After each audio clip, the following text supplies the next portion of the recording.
Welcome back to our channel. In 1974, he was the golden boy of television.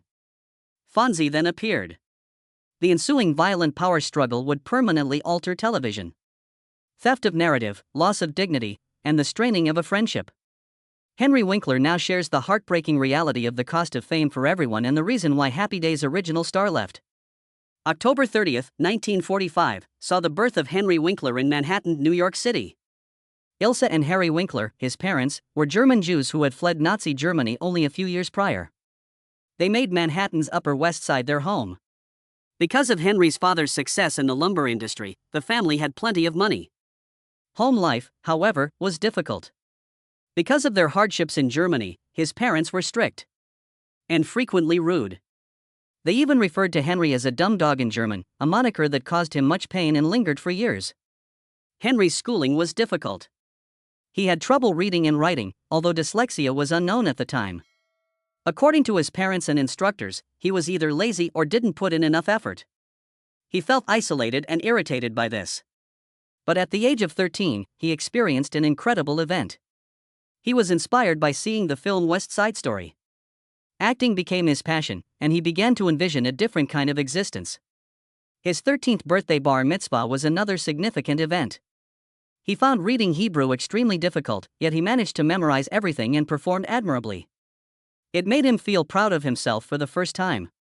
Despite the fact that school was still challenging, this gave him some confidence. The Beatles and Bob Dylan's music gave him solace. He also learned to take pictures, which allowed him to express himself and find a creative outlet. At the age of 18, Henry made a risky decision in 1963. Despite his parents' disapproval of his ambition, he aspired to be an actor.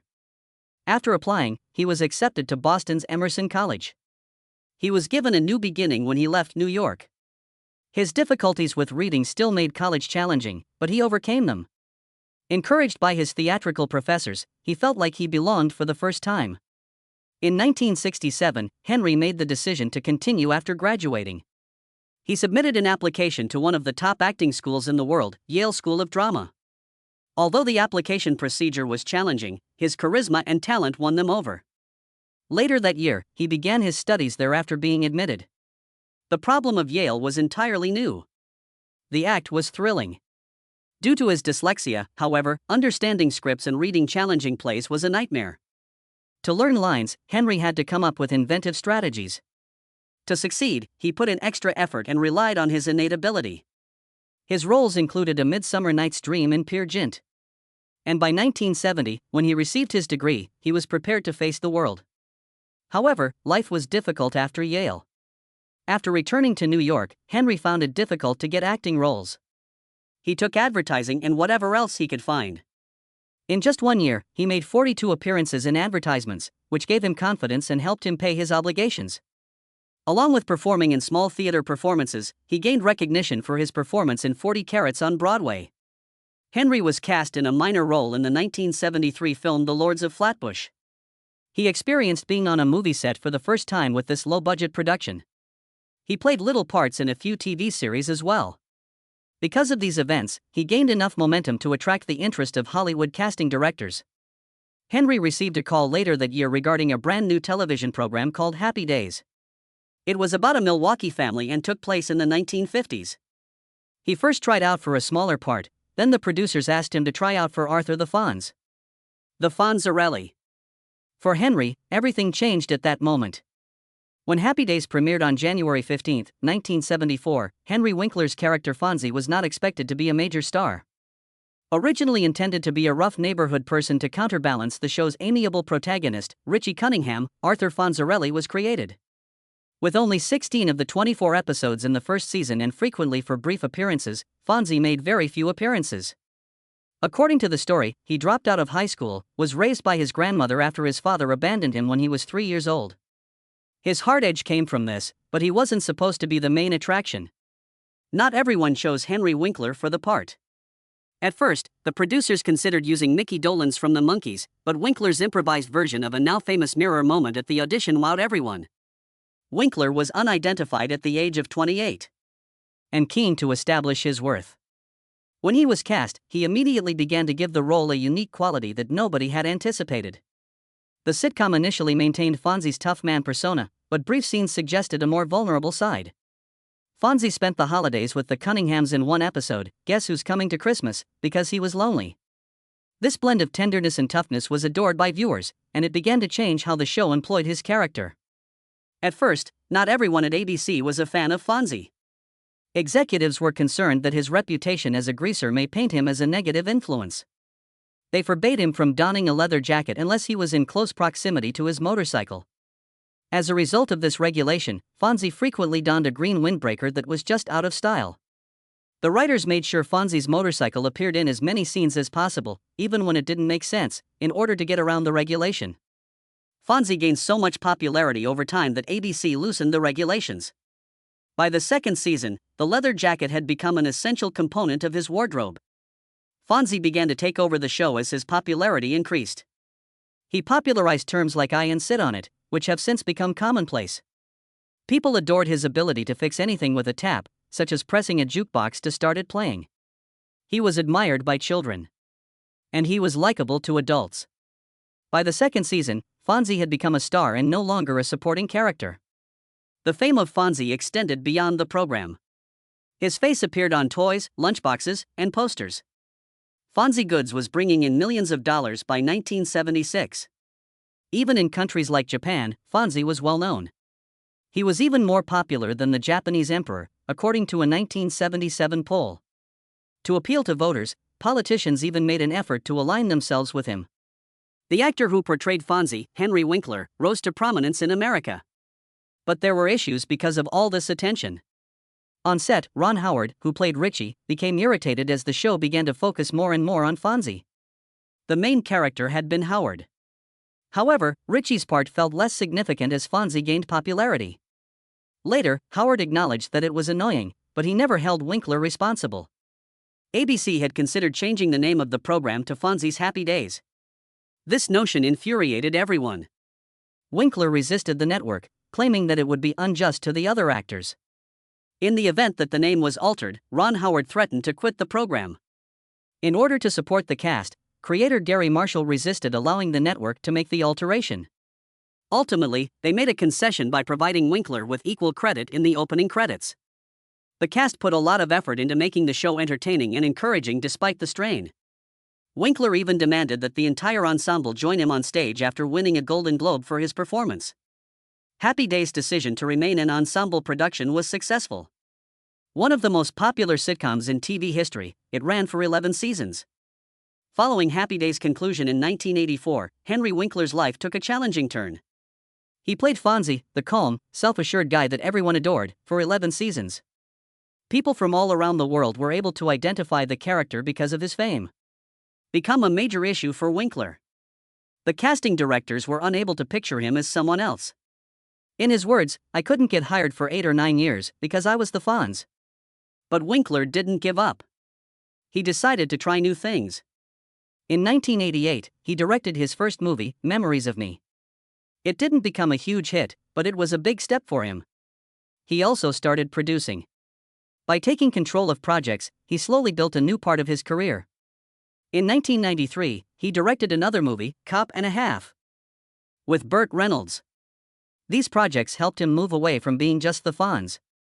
One choice Winkler still regrets was turning down the role of Danny Zuko in Grease. The movie was offered to him in 1977 while he was still playing Fonzie. The character, Danny, was a lot like Fonzie. A leather jacket-wearing cool guy from the 1950s, Winkler said no because he didn't want to play the same type of role again. John Travolta ended up taking the part, and Grease became a massive success. Winkler later joked, "I went home and had orange juice." Travolta went home and bought a plane. Even though he regretted the decision, Winkler admitted Travolta was perfect for the role. A big turning point came when Winkler co-created the TV show MacGyver. The show, about a secret agent who could solve problems with everyday objects, became a huge hit and ran for 7 seasons. It also made Winkler financially secure. Producing gave him a new way to succeed in Hollywood and helped him prove he was more than just an actor. Years later, Winkler returned to acting and found a whole new audience. In 2003, he played Barry Zuckerkorn, a terrible but funny lawyer, on the show Arrested Development. The role was completely different from Fonzie, and people loved seeing him in a new light. One joke on the show even poked fun at the famous Happy Days shark jumping scene. Winkler didn't mind laughing at himself, which made people like him even more. In 2018, Winkler's acting career hit a new high with the HBO show Barry. He played Gene Cousineau, an acting teacher helping a hitman trying to change his life. The role was emotional, funny, and deeply layered. At 72 years old, Winkler won his first Emmy Award for his performance. It came 42 years after his first Emmy nomination for Happy Days, proving it's never too late to reach new heights. Henry Winkler's life changed when he found out he had dyslexia at 31. It was May 7, 1977. This moment helped him understand why school had always been so hard.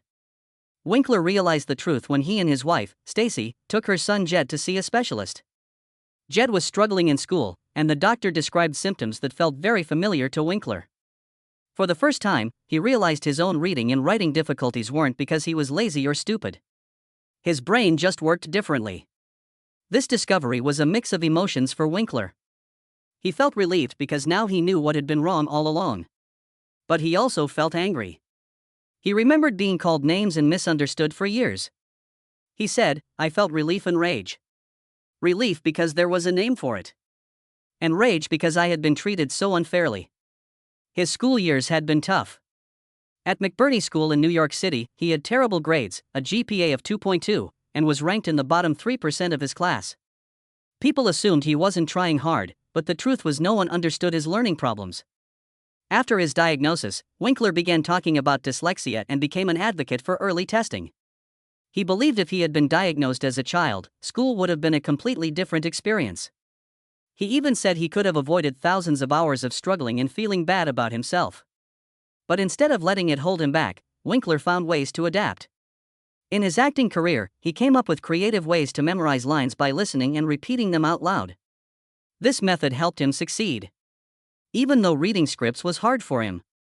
Dyslexia affects many people, and Winkler's story shows how important it is to raise awareness. Studies suggest that around 20% of people might have dyslexia, but many are never diagnosed. Winkler started sharing his story with students, visiting schools, and encouraging kids not to give up. By 2025, he had spoken to over 250,000 students about facing challenges and finding their own strengths. Another big part of Winkler's life is his marriage to Stacy Weitzman. They met on August 23, 1976, in a Los Angeles clothing store where Stacy worked. Winkler came in to buy a sport coat, but left with Stacy's phone number. He said he knew right away she was the one. 2 weeks later, they went on their first date to see a movie. And their connection only grew stronger. Stacy had a young son, Jed, from her previous marriage, and Winkler happily became his stepfather. They got married on May 5, 1978, in a small private ceremony with just 30 guests. Their family grew when they had 2 more children. Zoe was born on September 30, 1980, and Max was born on August 18, 1983. Raising a blended family wasn't always easy, but Winkler and Stacy worked as a team. They faced challenges together, including Jed's diagnosis of dyslexia, which led to Winkler's own discovery of his learning disability. Instead of letting it overwhelm them, they became strong advocates for helping kids with dyslexia. The Winklers created a warm and loving home. Their house was always open to friends and family. And it became a gathering place for many young actors in Hollywood. They made family time a priority, setting rules like no work on weekends so they could focus on being together.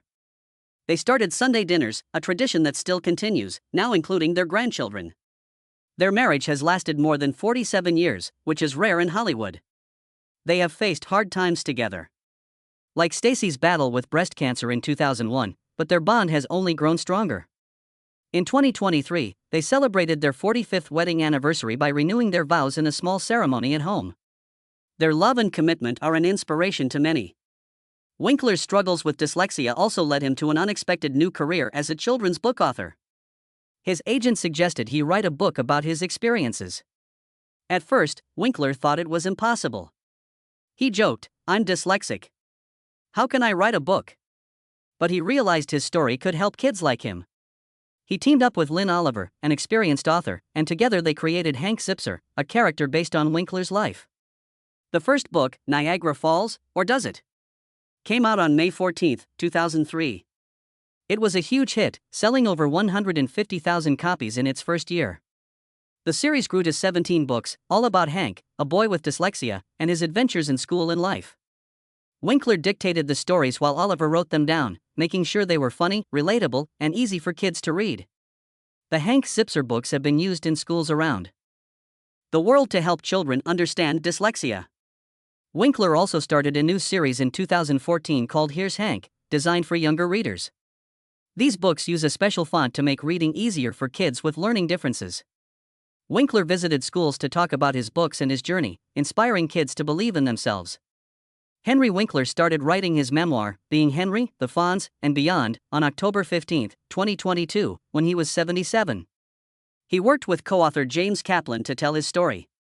Writing the book was hard for Winkler because of his dyslexia, which he was diagnosed with at 31. He couldn't write things down easily, so he spent hours dictating his memories to Kaplan. They worked for 8 months, often late into the night. Over 256 pages, Winkler revisited his past, including painful childhood memories and the challenges of his career. It was a long process that forced him to confront moments he hadn't thought about for years. One surprising thing Winkler discovered was how much he had forgotten about Happy Days. He remembered a moment during the 3rd season when producers thought about renaming the show Fonzie's Happy Days. Winkler had always seen himself as part of the team, so this realization shocked him. He also talked about how hard the show was on him. Some days, he worked for 15 hours and filmed up to 25 scenes. This left him little time for his family. Winkler admitted that he missed many important moments in his children's lives because of his work. The book also revealed what happened behind the scenes of Happy Days. Winkler's relationship with Anson Williams, who played Potsy, wasn't good. In 1978, Williams accused Winkler of stealing a comedic moment during a live taping. They didn't speak off camera for nearly 2 decades, finally making up during a cast reunion in 1999. Winkler's relationship with Tom Bosley, who played Howard Cunningham, was also tense. In 1977, Bosley accused Winkler of overshadowing the rest of the cast because of Fonzie's popularity. This led to a strained relationship for the rest of the show. Winkler also shared how Erin Moran, who played Joni, struggled with substance abuse. He recalled a day in 1982 when she showed up to set intoxicated, causing delays. When Scott Baio joined as Chachi, Winkler felt threatened, worried that Baio would steal the spotlight. This led to competition between the two. Winkler also remembered a moment with Donnie Most, who played Ralph Maff in 1980. Most admitted he felt left out because his character wasn't getting enough attention. Winkler worked to get better storylines for him after that. Guest stars on the show brought their own stories. Robin Williams auditioned for the role of Mork on October 19, 1977. Winkler remembered how Williams stunned everyone in the room with his improvised alien language. Winkler knew immediately that Williams was special and told the producer, Gary Marshall, to cast him. Williams became a close friend, and Winkler reassured him during a personal moment when Williams feared his career might not last. Winkler also talked about meeting a nervous Harrison Ford during Ford's early acting days. Ford later thanked Winkler in a handwritten note after becoming a star. Ron Howard's time on Happy Days showed that even success could have a difficult side. He joined the show as the lead character, Richie Cunningham, when it began on January 15, 1974. But as the show became more popular, the character Fonzie, played by Henry Winkler, turned into a cultural icon. This changed everything for Howard. By the mid-1970s, Fonzie's popularity overshadowed Howard's character.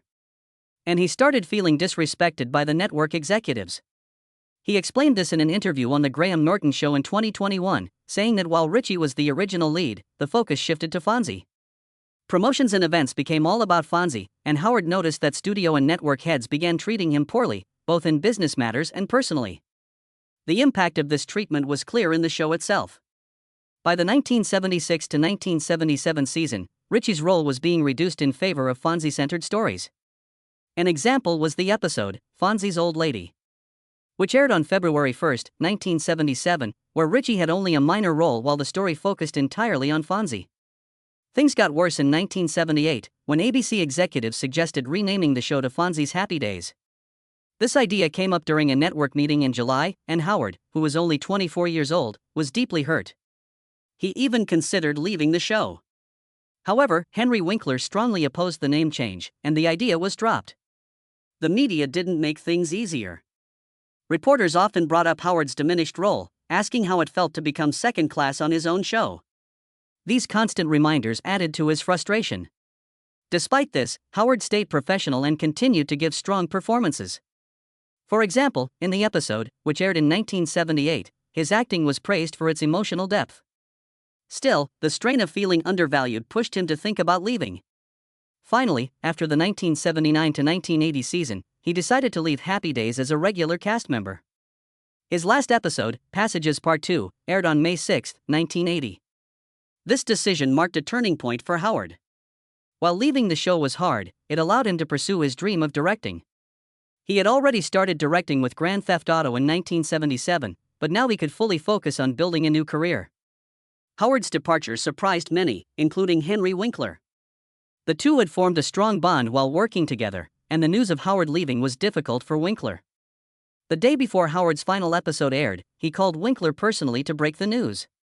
Winkler later said in an interview that he was stunned, but understood Howard's reasons.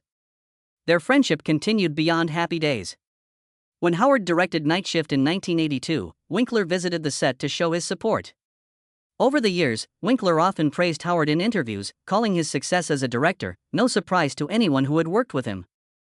Henry Winkler and Ron Howard had a special moment at the 2024 Emmy Awards. It marked 50 years since their show, Happy Days, first aired. The event was held in Los Angeles, where they recreated the famous set of Arnold's Drive-In from the show. Everything looked like it did back then. Sports pennants, a jukebox, and even the red booths. When Winkler, now 78, and Howard, 70, walked on stage, the crowd went wild. It was like seeing old friends come back together after decades. Howard said, "This is fantastic." And Winkler replied, "Feels like home." There was a funny moment too. The Happy Days theme song didn't play when they came on stage. Howard joked that other shows got their theme songs. And Winkler, staying in character as Fonzie, pretended to hit the jukebox. As soon as he did, the song started playing, and the crowd gave them a standing ovation. It was a perfect mix of humor and nostalgia. The night wasn't just about memories. Winkler talked about Howard's recent success. Howard had won an Emmy for his Disney Plus documentary about Jim Henson, the creator of Sesame Street. The documentary had already won several other awards earlier that week. Winkler called Howard his very good friend for 50 years and showed how proud he was of him. A lot of effort went into making this reunion special. Winkler and Howard rehearsed their lines and timing carefully. The costumes matched their characters, Fonzie and Richie, perfectly. The production team even found a motorcycle like the one Fonzie used to ride. It was clear they wanted everything to feel just right. And it paid off. The reunion had a huge impact. Fans posted about it all over social media. And Happy Days started trending worldwide. Many people went back to watch the old episodes, and streaming platforms saw a massive increase in viewership. There were even rumors about a possible reboot of the show, with Winkler and Howard involved as producers. Their connection wasn't just about acting together. Winkler and Howard had what Winkler called Thunderbolt chemistry. From the moment they met on the set of Happy Days in 1974, they clicked. Winkler was 27 and Howard was only 18, but their bond was instant. Winkler shared a story about how they could rehearse and film a 3-page scene in just 20 minutes. It wasn't just skill, it was like they understood each other perfectly. One story stood out from the 3rd season of the show. Fonzie had to confront Richie about something personal. They nailed the scene in one take. The director was so impressed, he said, "We're not doing another take. You can't improve on perfection." Moments like these showed how strong their connection was. Even after the show ended, their friendship stayed strong. Howard helped Winkler during a tough time when he struggled to find new roles. In 1985, Howard invited him to the set of his movie, Cocoon. That visit reminded Winkler why he loved acting and gave him the push he needed to try different roles. Winkler also became the godfather to Howard's daughter, Bryce Dallas Howard. He was there for her big moments, like her first school play and later her breakout role in The Village. Bryce said Winkler was like a mentor, always giving her advice and cheering her on. When she got married, Winkler walked her down the aisle with Ron Howard, showing how much he meant to their family. Their friendship inspired many people in Hollywood. In fact, a university even started a course about how to build lasting creative partnerships, using their relationship as an example. Winkler summed it up best when he said, "What Ron and I have is rare. It's not just about being co-stars or even friends. It's a connection that defies time, and I'm grateful for it every day.